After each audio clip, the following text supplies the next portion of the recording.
So there's not much going on in the NFL, but there is some minor news. Nothing surprising to me. The Commanders did release Carson Wentz. They did say before the offseason even started that they are going to commit to Sam Howell as their starter, most likely. So this doesn't surprise me. I was just trying to get your thoughts on what do you think? Is it the right move for the Commanders? And what is the best landing spot for Carson Wentz? Is he a starter in the NFL anymore? So I personally think it's the right move for Washington. Um, with Carson Wentz, I don't see him as a starting quarterback anymore. Um, I think the best move would be a backup somewhere. Try to probably I think Houston would be a nice spot to be a backup since they're probably going to draft a quarterback and he can mentor them. But I think that's his best chance right now. Gio, what do you think? Who was their backup last year again? Heineke or Oh yeah, Heineke. Yeah, so where's Heineke going? he's still at the Commanders, but they want to stick with Howell. See, that's Absolutely. where I would disagree. Is I would go with Heineke just because he has the faith of the team, right? He has the team behind his back already. He's won a couple of games. He played well considerably when he started. And I would try to gain momentum with Heineke rather than play with Howell.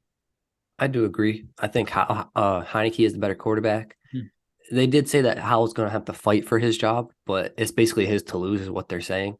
But I do agree. I think Heineke should be the starter. But, but what do you think about the whole one situation?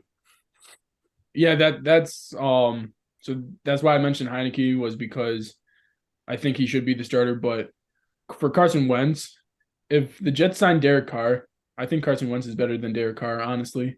Yes, he's injury prone, right? But at the same time, he's a better quarterback than Derek Carr in my belief. But really, you're picking two poisons at that point if your options are Derek Carr and Carson Wentz.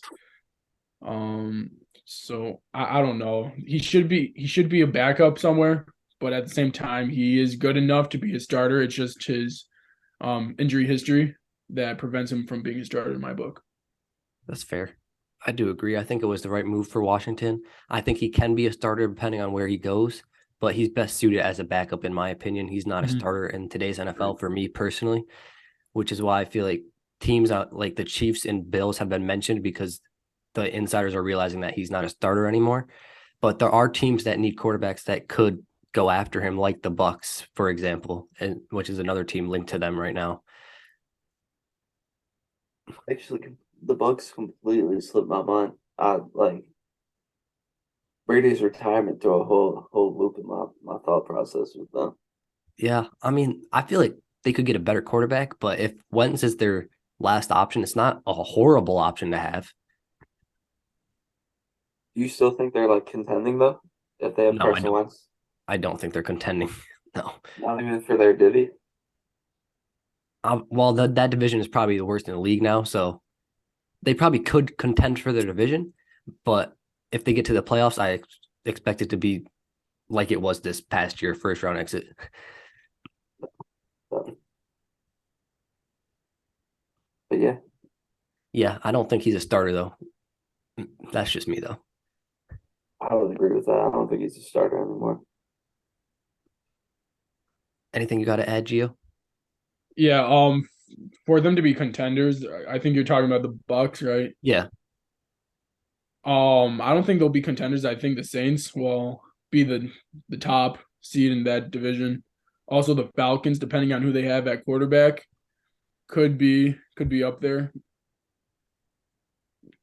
What do you mean you're shaking your head? No. I don't believe in the Falcons, not with their quarterback situation. Well, that's what I'm saying is if they have the right quarterback, I think that they were all four of those teams are so close and being just awful.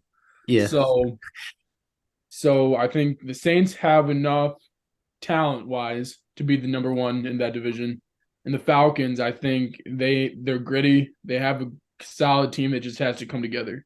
compared to the Bucks, who are just dysfunctional now. They don't have a quarterback. Mike Evans is getting older. No one else can catch a ball on that team, especially we saw that last year with Tom Brady, the best quarterback ever, throwing you the ball and you can't catch a ball. So Yeah, I agree. It's just a shaky division right now because like basically all four teams are in flux right now at the most important position in quarterback. The right. Saints don't know where they're going. Bucks don't know where they're going. Panthers, you never know where they're going. And the Falcons, obviously, probably Desmond Ritter, but you never know. Right. So I don't know. That division is kind of crazy right now, quarterback wise.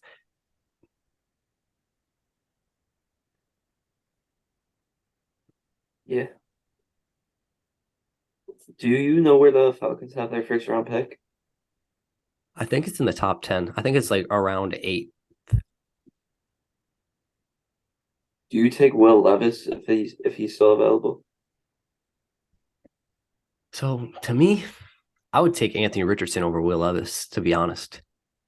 Really? Yeah.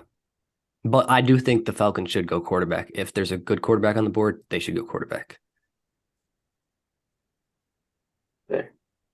Because, yeah, Desmond Ritter's good, and they probably want to build around him, but I don't think he's a quarterback who can win right now. Yeah, I'd agree with that. Gio, what you think? It'll be tough. I think Ritter is a good quarterback, right? We've seen him play great. I think for Oklahoma, right? Yeah, Played. yeah, I believe, yeah. So he'll be good for them, but at the same time, if you have a better option in the draft, I would go that route as well because I don't think he's really a starter in the league. Right. Actually, Ritter was from Cincinnati, and yeah, the Falcons Cincinnati. do have pick 8. So Mhm. there will be a quarterback most likely. No? They're saying that they're gonna focus more on defensive line in this draft and edge rushers is what ESPN is saying. To me, though, they need more weapons. Their quarterback has no weapons, no matter who the quarterback is. Calvin Ridley's coming back though. He's on the Jags. They traded Wait. him. Remember, before he got suspended, they traded him. Oh yeah. No, you're right on that one. Yeah. All they got is literally Kyle Pitts. That's it. And they didn't even utilize Kyle Pitts last year, which was crazy to me. He's got to play that Mike Gesicki role where he's more of like a slot wide receiver than a tight end. Yeah. I mean, basically, he's their only receiver. He should just line up at a wide receiver spot at this point. Thanks. I don't know. That division is probably the worst in the league, and it's just going to get worse with all this quarterback skepticism. Bring famous James back to the Saints. Bro, Jameis needs to get the respect he deserves. He didn't even do bad his first year. Last year, he was just hurt. Honestly. It's like, yeah, if you lose on Derek Carr, so what? You got Jameis. Famous. Thanks. Anything else you want to add, Gio? I think you guys summed it up pretty well. All right. Moving on to the Heat, which is a touchy topic for Nick Sea. Jimmy Butler has visibly grown upset with the Heat, saying he is sick of losing, which, I mean, I don't blame him. They have they have enough talent to be at least top 6 in the East, and they're 7th right now. And they did just I believe they got blown out by the Sixers without Joel Embiid tonight. So it's been a really rough stretch. They've lost 3 of their last 4. So what does Nick Sea think the Heat have to do in order to get up in the standings and then gain momentum for the playoffs?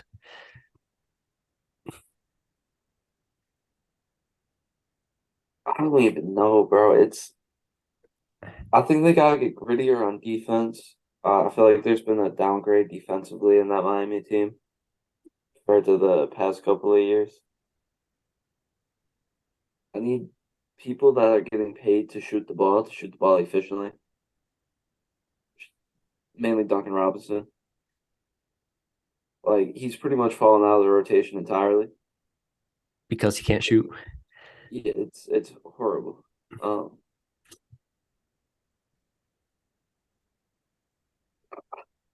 need people to score the ball. Like Jimmy does his best. He he gets fouled the most, I feel like, and gets a lot of points off the free throw line. But I need people like Bam to step up more. He'll have like a couple of really good games, and then he'll just have one where he's invisible on the court. Yeah, So I just need people to step up and score. And I need more intensity defensively. that's fair.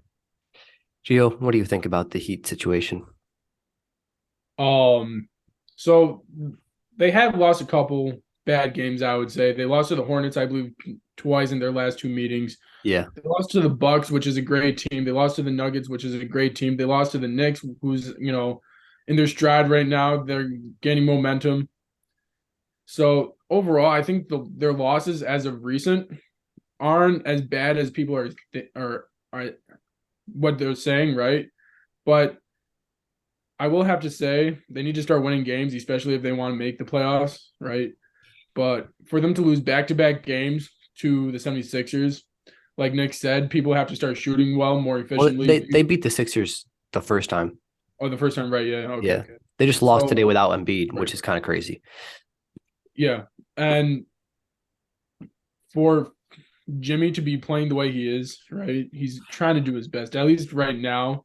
I Right. think he tried to carry them. He carried them last game against the 76ers in that win. Mm-hmm. But other people have to help him. Bam's got to be better, I think. He's got to be more aggressive, especially, I think, on defense.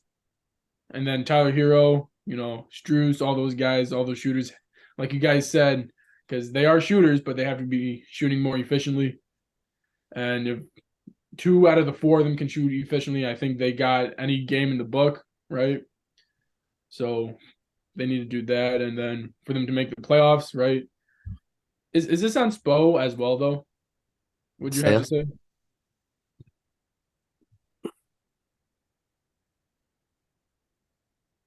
I think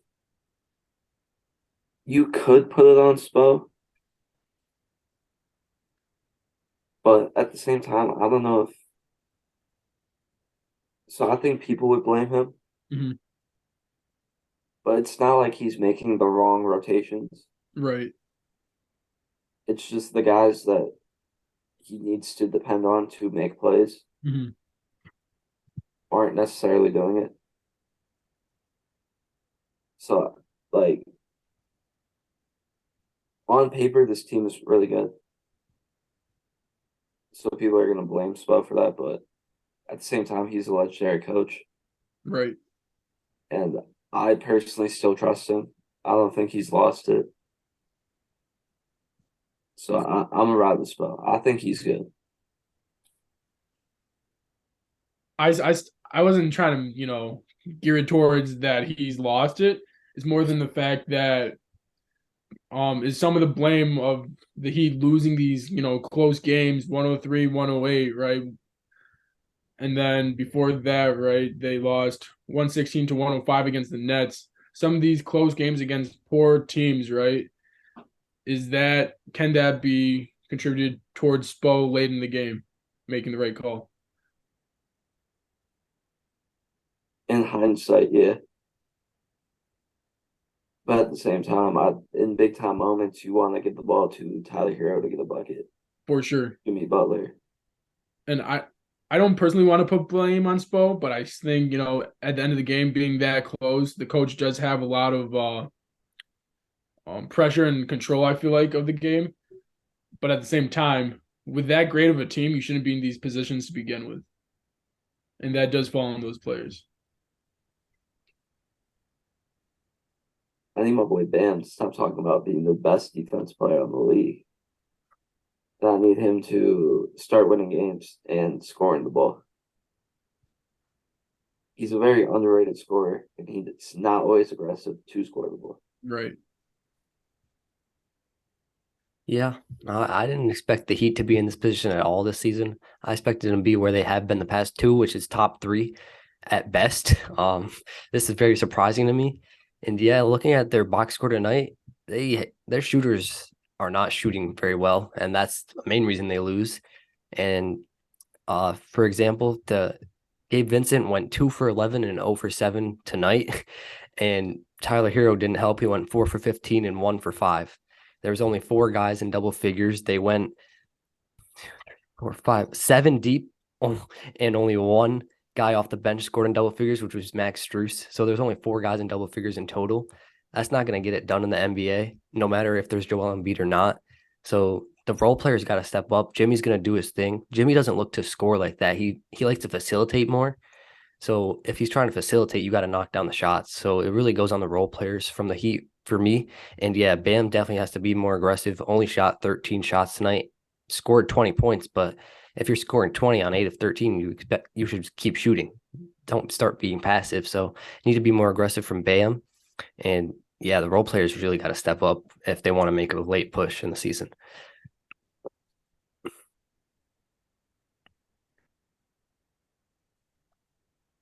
I need VO to get some more time. Yeah, he played 22 minutes tonight. He had 9 points, Yeah, but I need him to get more. like close to upwards of 30. I think so. He's one of those players that are really like, Energy and effort. yeah, he's one of the grittier players on defense when he's on the court. Yeah. Who do you want his minutes to take? Honestly, probably Ty's when Ty's not playing well. Yeah, that makes sense. Ty's on the court to score, and he's not efficient at it at all. Yeah, and he's Takes a not lot of really jump a shots. great defender if he can't shoot either. Yeah, like I don't know. it's a lot of problem. Do you guys think that Jimmy would do what he's done to the other teams where he was upset and leave? Nah, You think he'll stay? I might be a little biased, but I just think he likes the culture too much. That's fair. I think he liked it a lot more than he did Philly and the Timberwolves and the Bulls for that matter. So I don't think he will get up and leave. But if it gets to the point where they continue to lose, he'll probably have to have a talk with the front office. Yeah, But here's the thing, right? Yes, he can have a talk, but who is the Miami Heat guard right now? Who is their true guard? Yeah, they don't really have one. They don't have one, right? No. And Kyle Lowry, even though you guys, don't like him, right, per se, right, and he's not that good now, but last season, the season before, he showed up when it mattered most, Yes. right? And he led that team, as the floor general. I would say him and Jimmy Butler. So right now, you don't have that floor general. You just have Jimmy Butler, right? You don't have that true guard, and that really shows and why they're losing. That is true. my boy Bamsy be playing the point guard sometimes.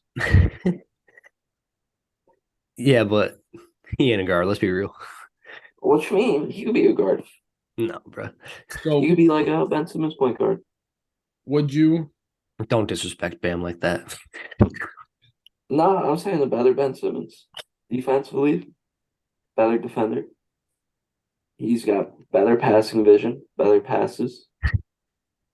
It's just he's a better scorer, which would make him better than Ben Simmons. Well, yeah, well, anybody's better than Ben Simmons at this point.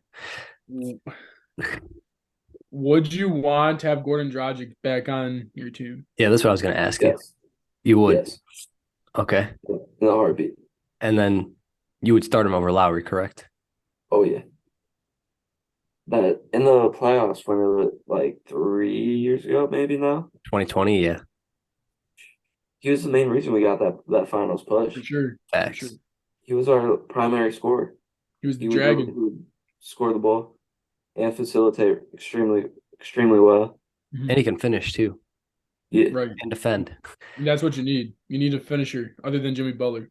And he can defend too, which is a topic of For sure. If Miami can get Goran back, I'd be so happy. outside of the Heat. What do you think are the best fits for him?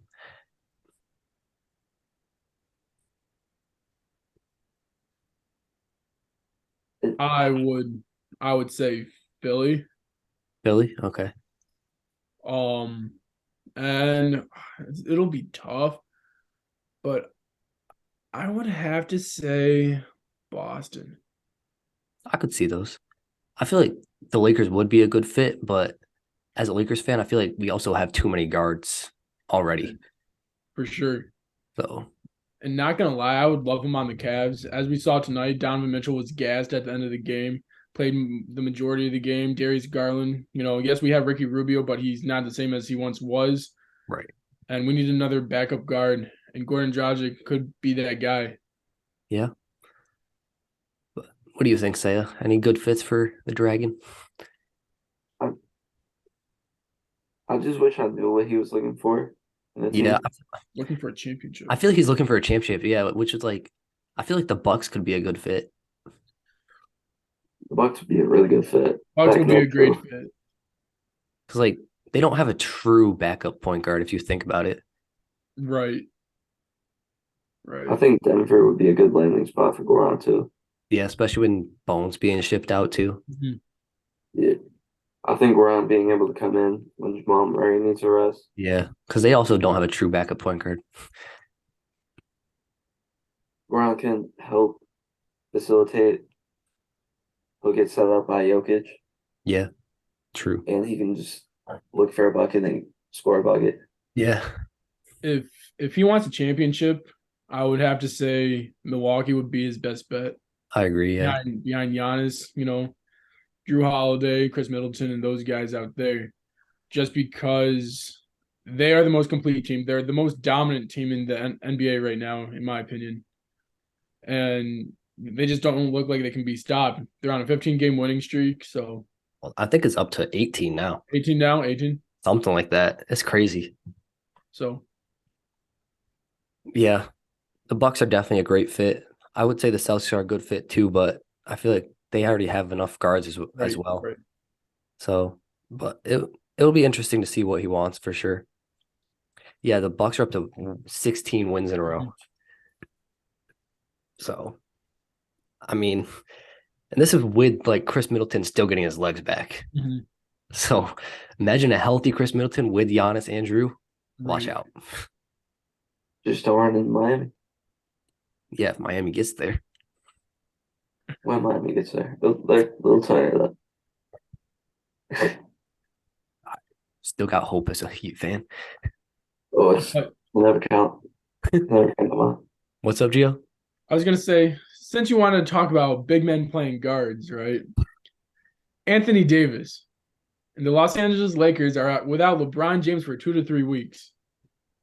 Yeah, They lost unfortunately. last night, Yes.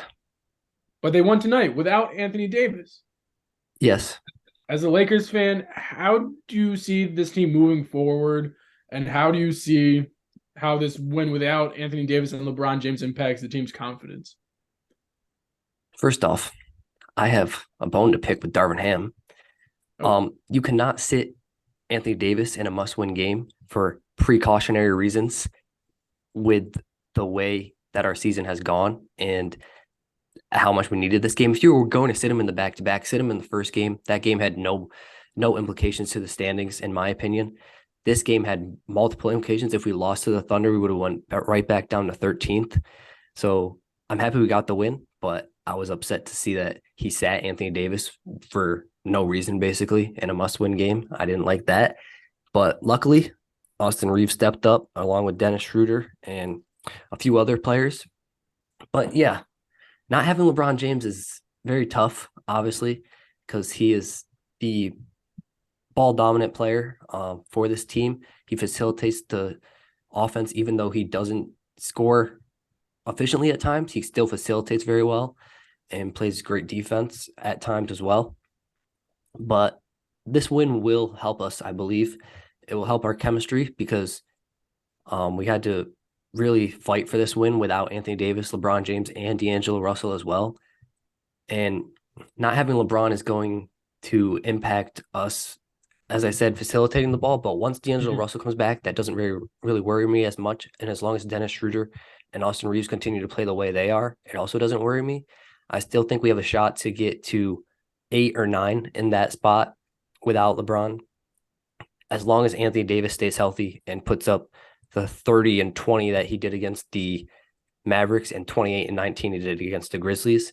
The only reason we lost against the Grizzlies is because John Morant had 28 in the third quarter and we couldn't stop him from getting in the paint. And our coach wouldn't put in Mo Bamba for some reason. another bone to pick with him. If Ja Morant has 28 in the third quarter, you would make a switch, right? No, he lets him do the same thing over and over. That bothered me. But yeah, I think we still have a shot to make the play-in. That's all I asked for. And then hopefully once we get to the play-in, LeBron will be healthy, Anthony Davis will be healthy, and D'Lo will be healthy. And then hopefully we can get to the playoffs and see what happens. Blame Obama more, honestly. Facts. He played tonight. He played good, bro. He was 4 for 5, 3 for 4 from deep. That's what I got on the Lakers now. But what do you think, Gio? For you guys to make the plan, it's going to be very tough, especially without LeBron James, right? But I think At least 6 more games, I would say. He's going it's to miss. 2 to 3 weeks. Let's just be honest. Right. But I think it's easier though for us because the West is so tight in that like 11 to 13. Right. And we have, I believe, one of the easiest schedules remaining in the league as well. Okay, but it is still very tough. At least the next 6 games. Yes. You can win 2 of them. You play the Timberwolves, which I think you can beat. And then you guys play the Raptors, which I think you can beat. I think we can beat the Warriors. Are the Warriors? I don't think you can beat the Warriors. We can beat the Raptors. And Jordan Poole, you're not going to beat them. I'm sorry to say this, no, but you're not going to beat JP, and you're not going to beat. Yes, we are. We beat them twice already. We're beating them again. All right, good luck with that. Then you play the Grizzlies again, who demolished you guys. They didn't demolish us, but we're not going to beat them. Well, physicality-wise, I think they got your number. You guys can beat the Raptors, right? Obviously, I think you guys should beat the Raptors. The Knicks, they're in a hot stride right now with Jalen Brunson, Julius Randle. When they're hot, they can't lose. So I think they might beat you guys, especially if it's just Anthony Davis, or who knows if he sits out that game, right? And then you guys play the Pelicans, which is a must-win game, right? The Pelicans are down lower, right? That'll be a tough game. That's the 6th game and final game. I think LeBron James might sit out, and I think that'll be very tough for you guys to win that game. I think we can beat the Timberwolves, Warriors, Raptors, and Pelicans. I think we can go 4-2. But hypothetically, if you guys lose 4 out of the 6 games, I think your season's over. I don't believe we'll lose 4 out of 6 though. If Steph Curry's back, I don't think Steph will be back. You don't think Steph Curry's going to be back for that game? Not on Sunday. I believe he'll be back their next game. I believe they said today that he was going to be back. Not against Sunday. They said at some point during their upcoming 4-game road trip. There's no definite date. I would expect him to play against the Lakers. I don't, personally, but we'll see. Personally, I don't think they need him to play against the Lakers. Either do I. Nah, they do.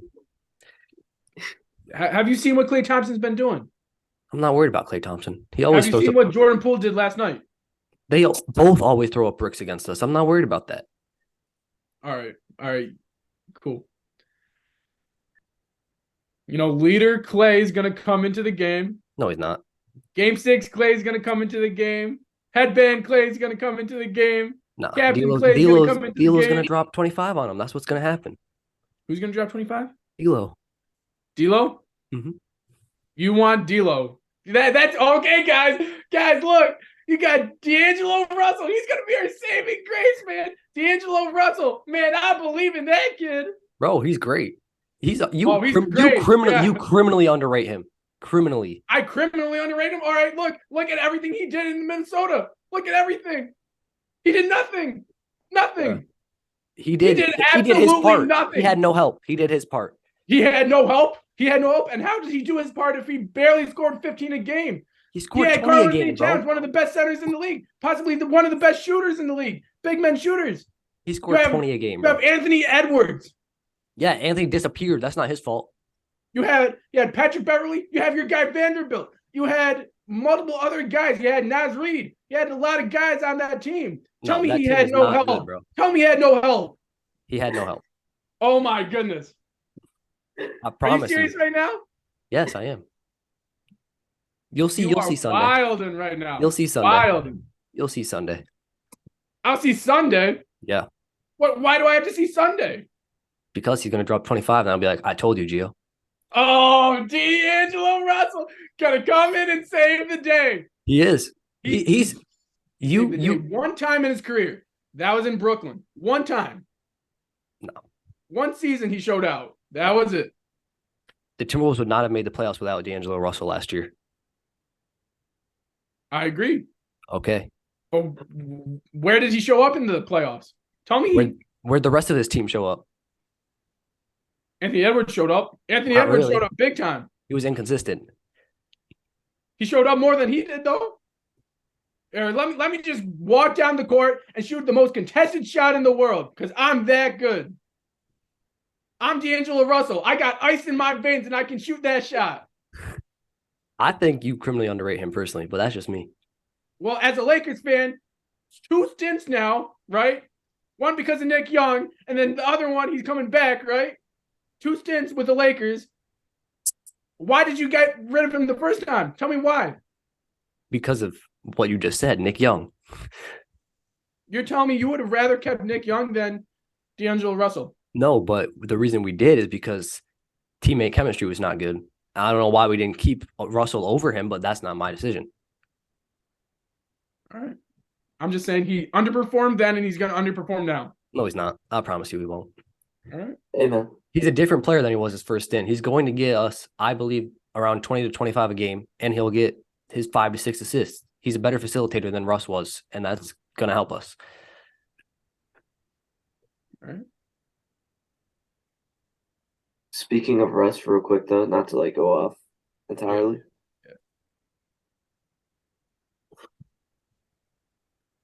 Go ahead. All I know is he's back to cradling that baby He sure is. on the other LA team. I'm not worried about Russ. I'm really not. Man, you gotta. I understand you're a Lakers fan, bro. Have they won since they got Russ? I don't think so. Have the Clippers played Russ in closing minutes? No, there's a reason for that. Amen. The baby cradle's coming out. It's only a matter of time before he starts taking heads. Nah, bro. He'll start missing layups eventually. I'm not worried. But He's about to average like 30 in the playoffs. nah, bro. He'll get like 15 at best. 15's good though for someone that's not closing games.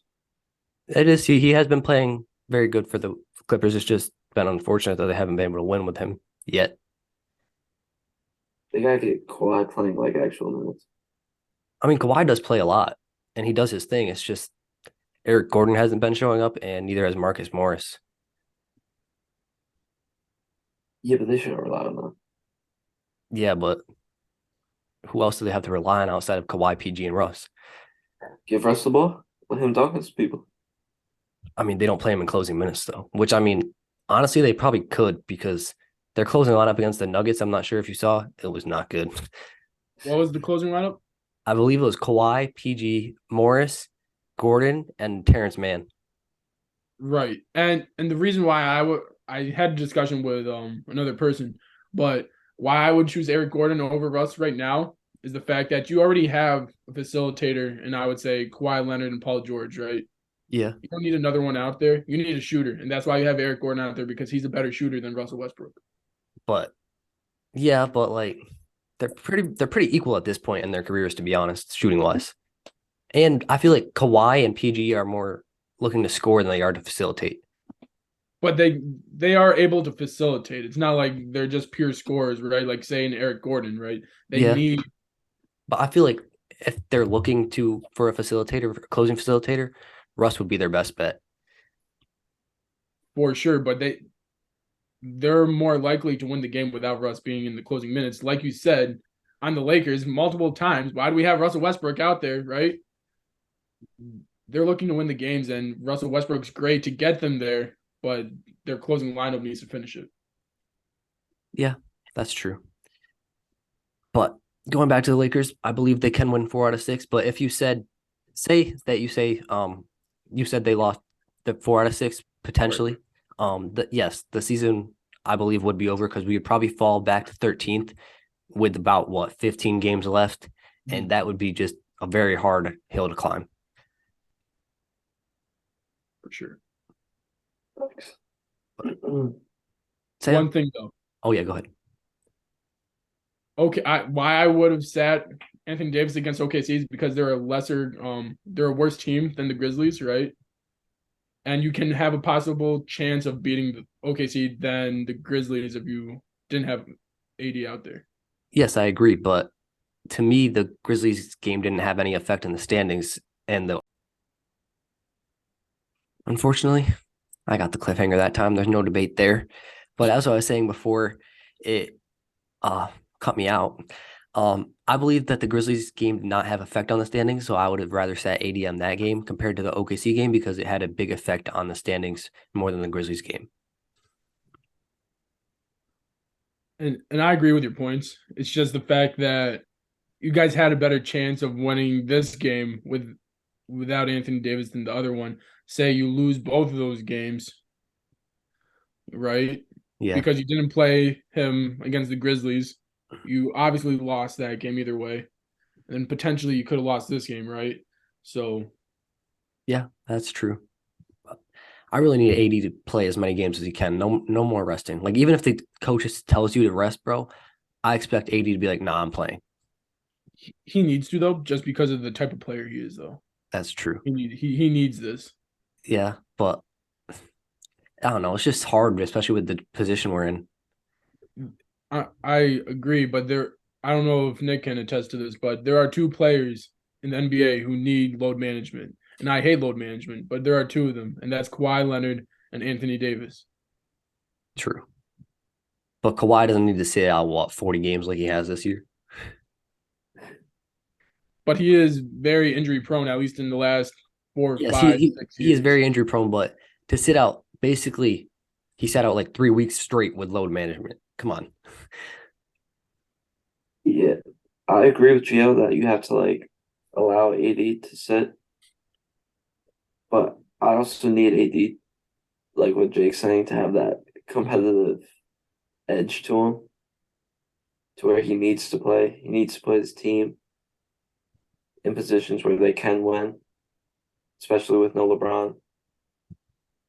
So I expect him to be hungry to play every game. Because right now he's just fighting for a chance to play in the offseason. Mm-hmm. Right, exactly. But what do you think about the whole LeBron injury situation, Saya? How do you think it's going to affect us?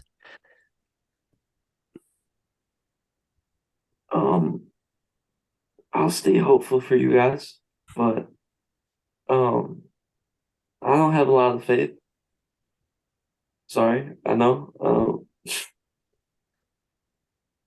But yeah, play Mo Bamba more. Let my boy hoop. You still think we can make the play-in without LeBron, though? Like, at least the play-in. Yeah, I think there's a chance though. Um, but with that, I need guys like D'Lo and Anthony Davis to play and hoop. That's what I'm banking on, and that's what I think will happen, and why I think we can at least get ninth at best. Uh, But, Gio, I saw you shaking your head. You don't think we can make the play-in without LeBron? I think it's a very slim chance, but when you guys make the play-in and make the playoffs, I have no question you guys can go the farthest. You guys do have a contending team when healthy. Mhm. I do believe D'Angelo Russell is a better fit than Russell Westbrook. Vanderbilt adds length. He's a very underrated player in my opinion. Mo Bamba, like you said, he's a great shooter. You have great shooters now, right? You have great length. You have Malik Beasley, who's probably one of the best shooters in the league at this very moment, right? He's probably one of the hottest shooters in the league besides Jalen Brunson. So He's been hit or I miss lately. I think you guys have a great shot if you make the playoffs, but that's if because I think it's a very slim chance. That's fair. I think we have a better chance than you give us, but I'm biased, obviously. But hopefully, I'm just hoping that Anthony Davis continues to play the way he has the past 2 games when he did play, and then once D'Lo comes back, he continues to play the way he was in his first 2 games. And if that is the case, plus the role players keep stepping up in Austin Reeves and Dennis Schroeder and Troy Brown Jr. played great tonight. If that keeps happening, I think we can still make the play-in and then see what happens from there.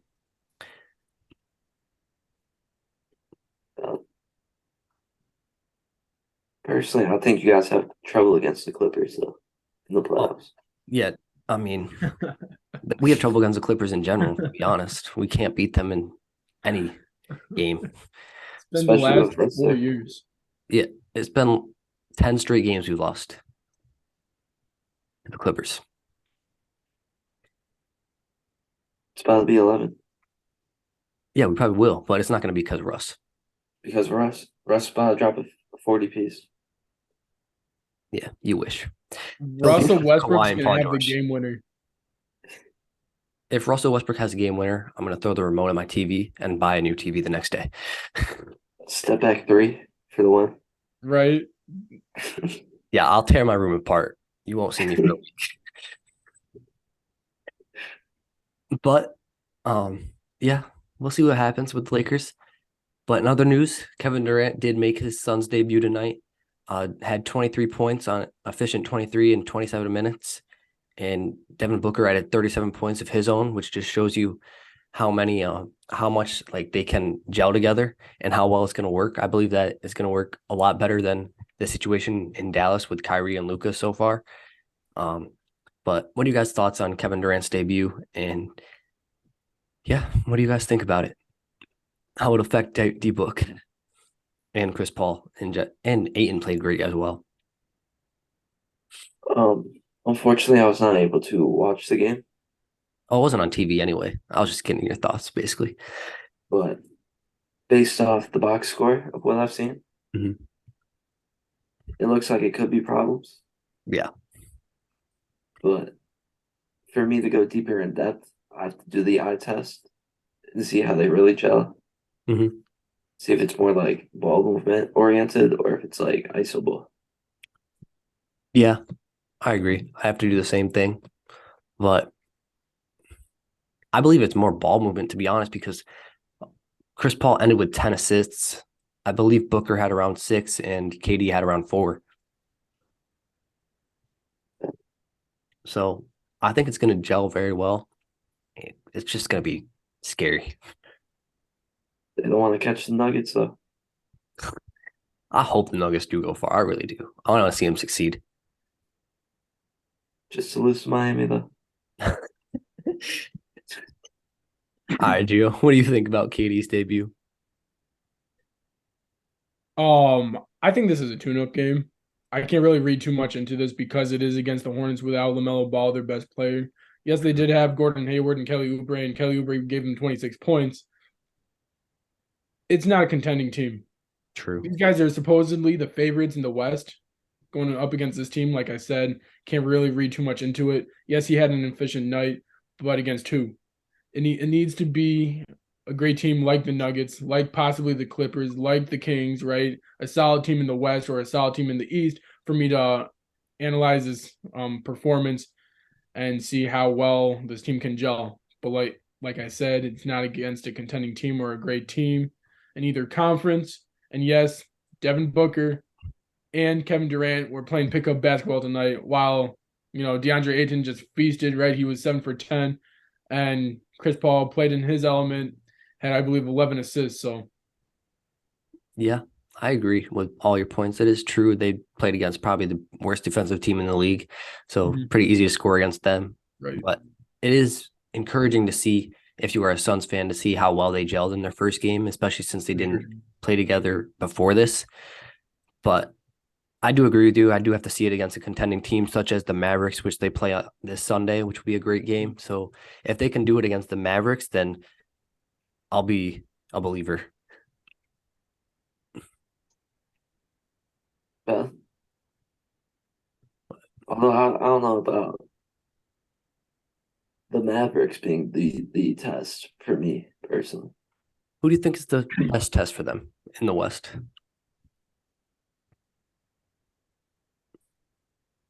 The Nuggets personally, but Okay.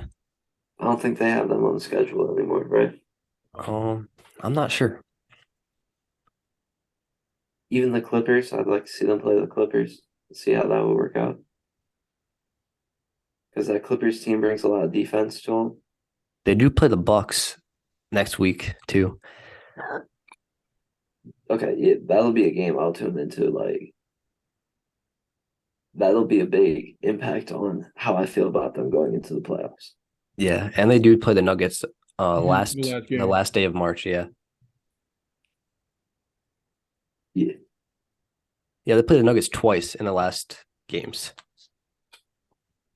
Scary. So I do agree. They definitely have to play a contender and do it against a contender and win against a contender in order to believe. But it's still encouraging to see Kevin Durant didn't lose a step after 2 months, and him and Devin Booker just gelled right away. Thanks. Suns fans should be hopeful. Facts. Gio? So since you stated your team's who's going to be a good threat for them, right, and a good indication on whether they can fit or not and win possibly a championship. For me, it's got to be the Warriors and the Bucks. Back-to-back games on the 13th and the 14th. If you're able to beat the Warriors, right, and then the Bucks, the defending champions, and then possibly the top team in the East, then that's a really good indication showing how far you can really go. Yeah. Obviously, I don't expect Kevin Durant to possibly play that second half on the back-to-back just because he is coming back from an injury. But if he does play, I expect him to win both games if they are contenders and if they're supposedly the best team in the NBA right now. Yeah, that's fair. I agree with that.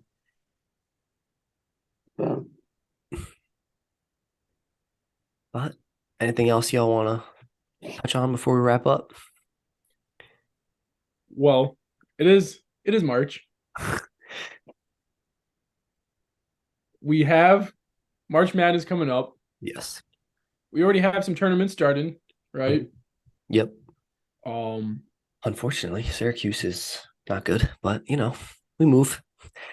We have the ACC tournament starting Tuesday, but right now I just want to give a shout out, right, to Antoine Davis, who plays for Cleveland State, who's about to pass possibly Pete Maravich, right?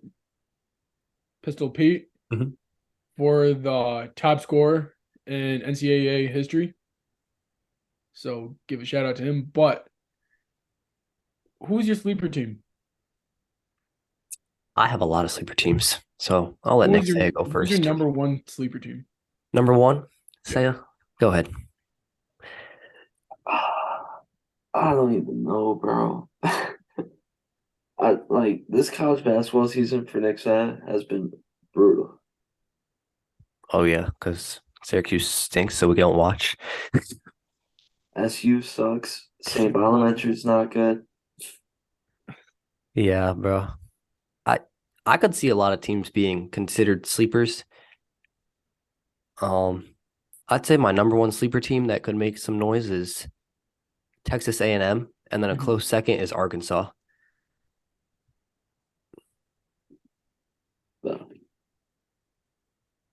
So I'm gonna say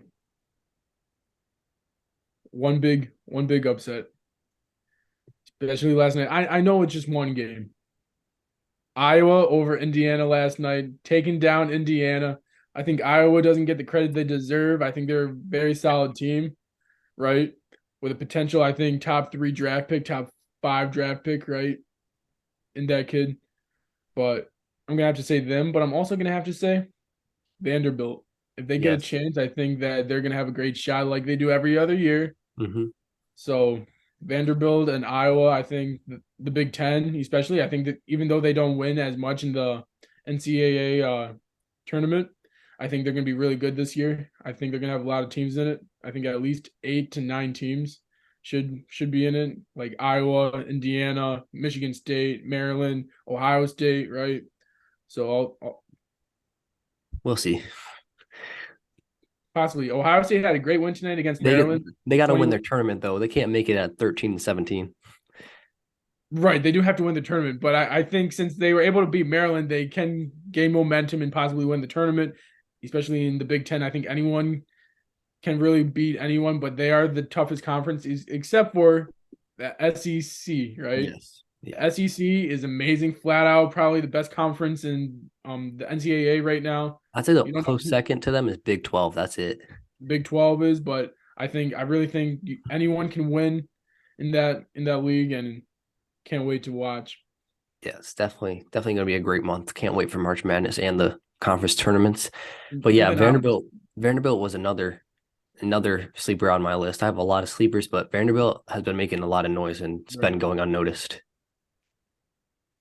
Then obviously there's Syracuse. Don't Probably the biggest sleeper in the country right now. Only if we could make the tournament, bro. I'll be on that train.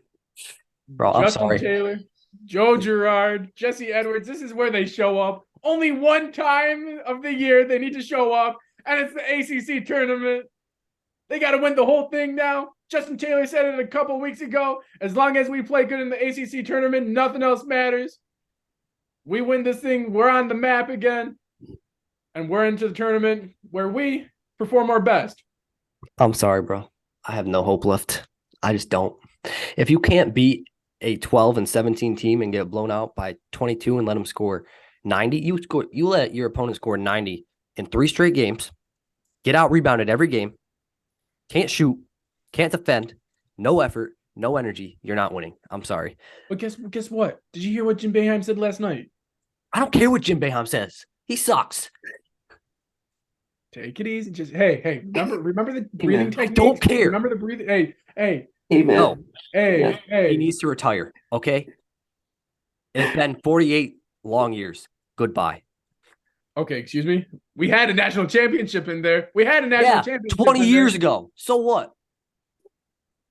A couple Final Four runs, Sweet 16s. We had it all. I don't want you to say we had 48 long years. He's a great coach, but he's a great coach, and I love him for what he did for us. But his welcome is overstayed now. That's just my opinion. 3 short years ago, we were making an unexpected run in that tourney. That is right. Yeah, but we just don't have that talent anymore, and we don't get that talent. And it's not his fault. Yeah, it is. It's not Jim Boeheim's fault. It's his fault because nobody wants to play the zone. Wait. I'm sorry. No, it's because of the money. Money. No, it's because of Jim. No, the money didn't start till this year. We do. Yeah, and look what happened this year. Look who came out of nowhere. I can tell you 5 teams right now. That's not his fault that our AD is an idiot, though. Our AD didn't do NIL until halfway through the season. Like, that's going to do anything. So that is not Jim Boeheim's fault. Yeah, but like the rest is his fault. The rest is his fault.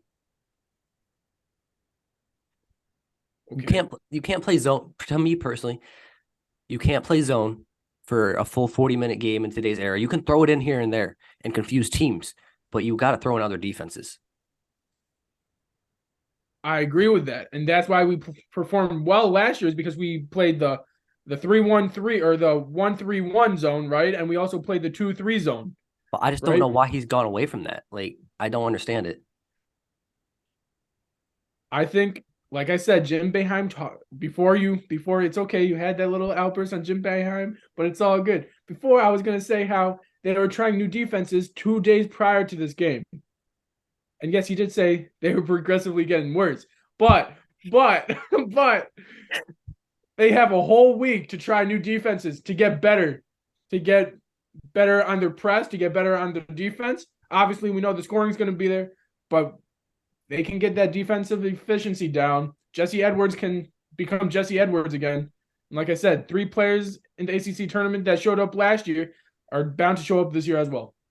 I hope, but at the same time, I got no hope left. I'm just done. But I hope that does happen. But what scoring exactly? We score like 70 points a game. What scoring? I'm going to tell you right now. We have Joe Girard. Go ahead, Sarah. Go ahead. Okay. Hold up. For an SU team scoring 70 points a game, that's terrible. Exactly. Thank you. Like, the fact that they have to score 70 points a game to still lose. By 20. By 20. The whole system's messed up. Defense is where we held our hats for years. For sure. It's terrible that, like, averaging 70 points a game and losing this badly, this consistently is horrific for It's SU. awful. It's absolutely awful. Tell me right now another team of Jim Boeheim's that his players ran around on defense with their like chickens with their heads cut off. Yeah, no, Name that's not another his team. fault. They just don't know how to play the zone. They don't know how to play the zone. How do you not know how to play the zone? Every other team of Jim Boeheim's knew how to play the zone efficiently. Here's what it is. It's youth. Outside of Joe Girard, it's youth. Lack of leadership too from Joe Girard, I would say. Yes. Joe is not a leader. That is, I agree with that. And Jesse Edwards could be a leader, but he's too quiet. I was about to say that Jesse Edwards needs to be that front and center guy where we had front and center guys like Raheem Christmas, right? Like Michael Carter Williams. Michael Carter Williams was a great one. Trevor Cooney anchoring that defense down. Deion Waiters. Defense to offense. Michael Benajay. Deion Waiters. I mean, there's been Tyus Battle. There's been so many in the past. Brandon Trish. Bro, just scoop Jardine. Just keep going down the list. Even the one and only Frank Howard. Senior year anchored that defense. Yeah, until he made a bad High mistake. as a kite, too. Yeah, until he made a bad mistake, but yeah. All he did was trip a player. That's it. Yeah. You know who else tripped a player? Grayson Allen, a lot. And guess where he is now? NBA. He is starting in the NBA for the Milwaukee Bucks, possibly going to get a championship. Yeah, I don't know, bro. I just don't know what Cuse has to do at this point because I thought yesterday was, oh, yeah, cool, Georgia Tech. All right, we'll win. No. That should have been our tune-up game. It does look like they quit on Jim Boeheim, especially defensively. Yep. I will give credit when credit is due. Judah Mintz. I feel like, has gotten better driving into the lane, faking out, the defense, maneuvering inside the lane. Mm-hmm. Joe Girard, I think, has gotten worse. Benny Williams needs to show up. Jesse Edwards has gotten worse. Jesse Edwards has impressively gotten worse. Like, impressively. Yeah. It's ridiculous how high the standard was for Jesse Edwards and how you can go below the floor. Like, go 6 feet below the floor. Like, bro, he was having like 15, 20, and 10 games at the beginning of the year. It was like, all right, Jesse. And now it's just like 8 and 10. I'm like, huh? And like 4 turnovers on the offense. 4. Bro, he brings the ball down after a rebound. I'm like, bro, you're 6'10". Dunk it. He gets past the ball. He brings the ball down. He's looking for the pass. You're right 2 feet below the basket. Go up with it. You're 7 feet tall. Yeah, bro, it's bad. And I feel like we're going to lose a lot of players due to lack of minutes, to be honest. You're going to lose a lot of players because you're playing Torrance, who's shooting horrifically, especially last game. Jim Boeheim mentioned this. How do you have players shoot the ball that don't even know how to shoot? Like Judah Mintz, like Torrance, like anyone else that was shooting the ball that didn't know how to shoot. It goes back to coaching, in my opinion. I think they just don't care anymore. That's why Torrance never used to shoot the ball like this. Well, I mean, yeah, they also don't care. I'm telling you, Boeheim has lost the team, which is another reason he needs to retire. I do agree with that. I don't think they want to play for him. It doesn't look like they were being cohesive. It looked like individual basketball play, trying to survive by themselves. Here's the thing. Jim Boeheim has never had a real offense. He just had great offensive players to bail him out. He doesn't have that anymore, and it's showing.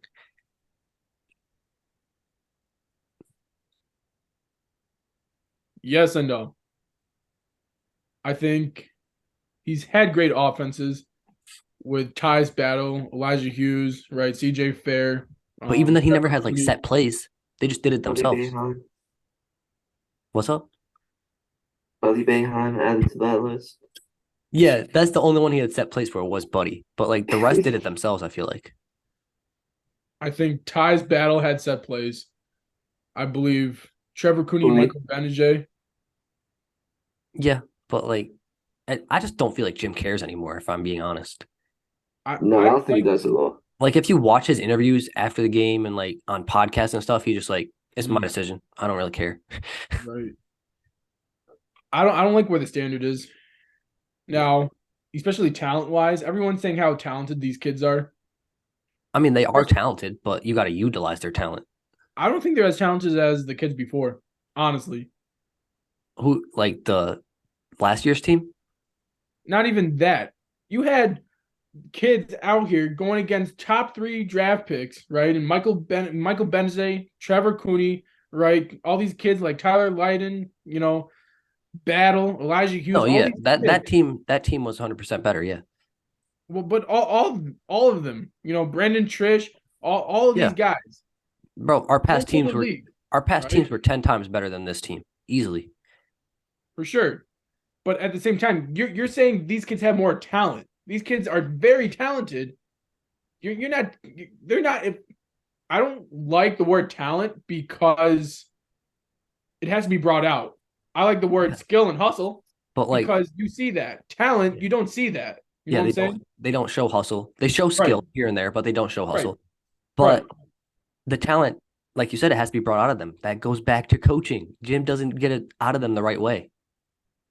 But you have kids less talented than them playing Coaching, better, they have better performing coaching. better. Those guys have better coaching, in my opinion. It's still Jim Boeheim. He's still doing the same thing. I think these kids believe that they own, because they are talented, that they own the right to play the way they want instead of Well, playing the system. that goes back to what you said. The players don't want to play for Jim. They just want to play for themselves, which is Why another are reason they here? why I don't know. But like, Is that the new generation now? Because the NIL, are these kids performing for themselves now instead of as a team? oh, it's been like this for a while. I don't think it's anything new. Not at Cuse, but No, in but general. as a culture, right? As Yeah. basketball culture in the NCAA, Yeah. performing collegiately, Hmm. it's I think it's a totally different animal. It's a problem because these kids, like you said, are more talented, but they're not performing like these older players have been, at St. John's, at Syracuse, at George, all these teams, like even Duke, even though those kids I would say got paid under the table, those kids performed way better and they were less talented than these kids now. Yeah, it's not looking good, and I believe we're going to lose Malik Brown, Copeland, I uh, hope. Chris Bell, and I think also Benny Williams, which I don't care. Benny can transfer, but those three are going to be tough to replace. How can you lose the 3 kids that tried their hearts out this season? That's the thing. What did Chris Bell do to get in Jim Boeheim's doghouse? Why isn't he playing? I don't know. Would you say, Nick? Would you say that Bell is better than Benny Williams?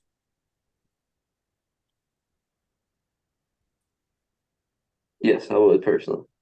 I agree. Okay. Would you say the way Jesse Edwards is playing, why wouldn't you give him a shot? Correct. Because that boy Jesse's playing soft, so Okay. Now what about Ajak? Ajak has performed the times that he's been in the game, he's performed well. yes, but I don't know if I trust it yet. Yeah, I don't trust Ajak yet, but I would give him a minutes. So for the times that he's taking Benny Williams out for missing 5 straight shots and putting these other kids in, why won't you take anyone else out and give another kid a chance? Exactly, bro. Chris Bell is probably our most efficient shooter on the team right now, and you're sitting him on Right. the bench for what? Like, I don't understand it. That's another reason I'm not happy with Jim this year. It just doesn't look like Jim wants to be there. Doesn't look like he wants to do his job, and like we haven't seen any emotion out of him all season except that Georgetown game.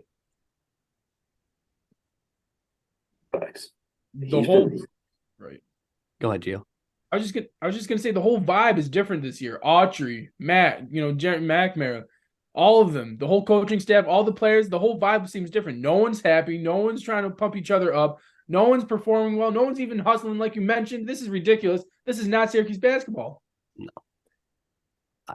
I don't know, bro. Something's got to change. I don't know what it is, but next year something has to change. But if we get a new coach, right, Nick? How are we gonna play better? How are we gonna get the talent to beat the rest of these other teams? The thing is, I don't even know. I feel like Boeheim's name is a lot of weight to why we get players. It is, and that's why a lose-lose if you really think about it. Yeah. And I also don't think we'd go outside of the program for a coach. It'd just be like, all right, Autry, your job. which I'd be fine with. But at the same time, it's not Jim Boeheim. Like Jim Boeheim's built a legacy here. Or, People, I mean, you could give it to McNamara and be like, maybe that name will draw interest. it could, it really could. Um, it's a tough call, right? I feel like, honestly, Boeheim doesn't really do much for the recruiting. I feel like McNamara does most of it. So if that's the case, have McNamara be the head coach. Right. Okay. Do you think we can get the talent with NIL? Because I think Weitzman can throw all the money he wants at these players, but they're still 100%. going to try to go to Duke, North Carolina, and these other guys. I still think we could. We already got one for 2024, a 5-star point guard. So I think, And then that center as well. That yeah, center too. well, that's next year. Right. But yeah, I think we can still get the talent because if you, at the end of the day, all these players want, let's be honest, is money. If you offer them more money than those teams, they're going to come to you. Right.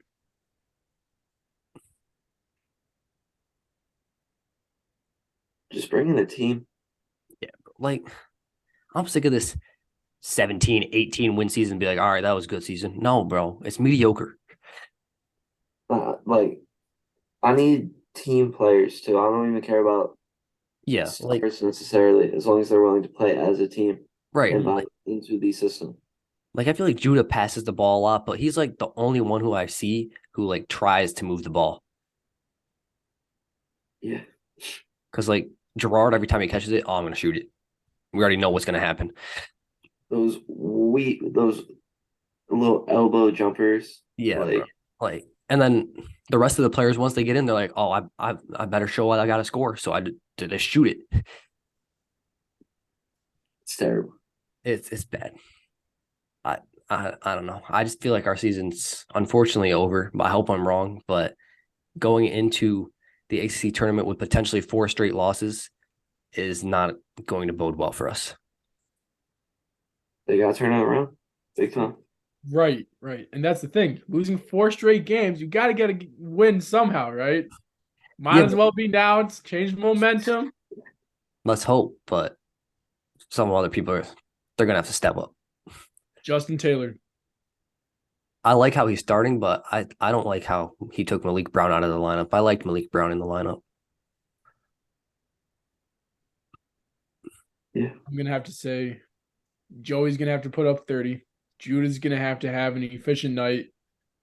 Jesse's gonna have to have a 20 and 10 game. I agree. And the odds of all 3 of that happening is very slim in my opinion. Have a better chance of winning the lottery. Yes, exactly. So it's looking like Q's season is over, but hopefully next year it'll be better for all of our sakes. Need it. I can't take this anymore, man. I had one team that I could count on, and that was Syracuse basketball. I couldn't count on the Steelers, can't count on the Cavs, right? Hey man, you still got the Cavs. It's all good. You're still 4th in the East. But I'm saying consistently, Yeah, I could always count on Syracuse basketball to bring me to the tournament. that's true. Not anymore. Nope. Not even the NIT. No, exactly. They're not even invited to NIT, which is just ultimately embarrassing. Right. That's 2 years in a row, not invited to the NIT or tournament. That's just bad. Right. I don't know, man. Boeheim, thank you for everything you've done. But if you're watching, please retire. Might have to. I just don't like how his career is ending like this. Coach K had a wonderful send off, right? I'm forgetting Williams, right? Oh yeah, Roy Williams, yeah. He had a great send off as well. But I feel like Boeheim sticking around is doing it to himself, basically. And that's just the Syracuse way, right? Because like if he retired last year after both his sons graduated, it wouldn't have been an awful way to go out. It would have been beautiful. You guys tried your hardest against Duke, right? The only thing is, this is the Syracuse way. Carmelo Anthony did it in the NBA. Jim Boeheim's doing it now as a coach. That is true. Not gonna lie, that is true. Unfortunately.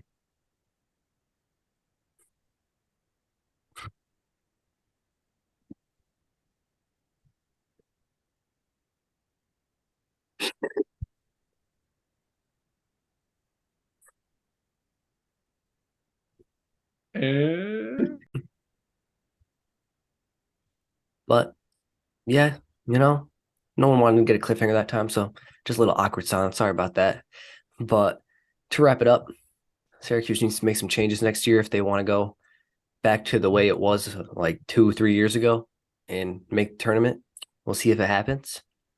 Any other closing thoughts?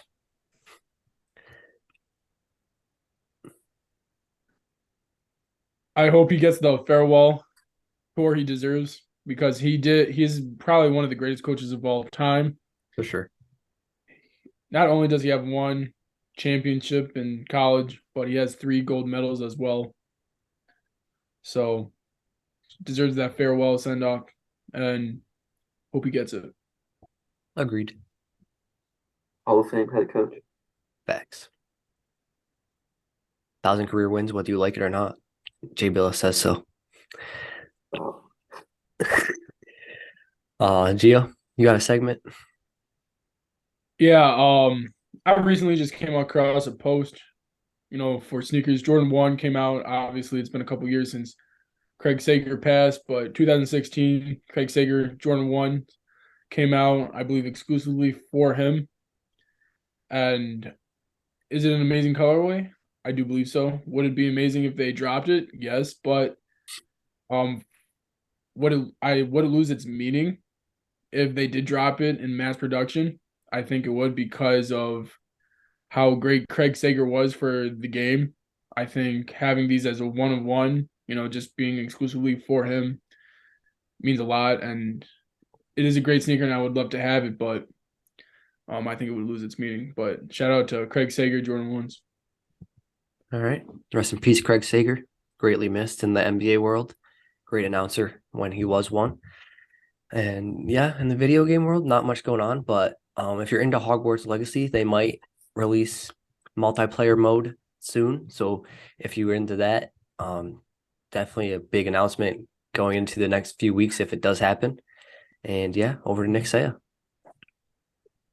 yeah, rest in peace. But also shout out Harry Potter and the Wands.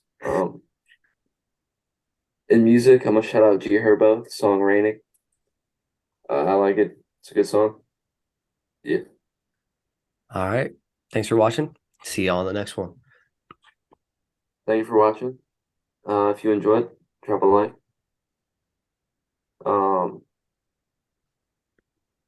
Leave a comment. Debate us what you were thinking while watching. And as always, make sure to Geo. Hey guys, like 3 Wizards once said, subscribe. We'll see you on the next one. We out. Peace.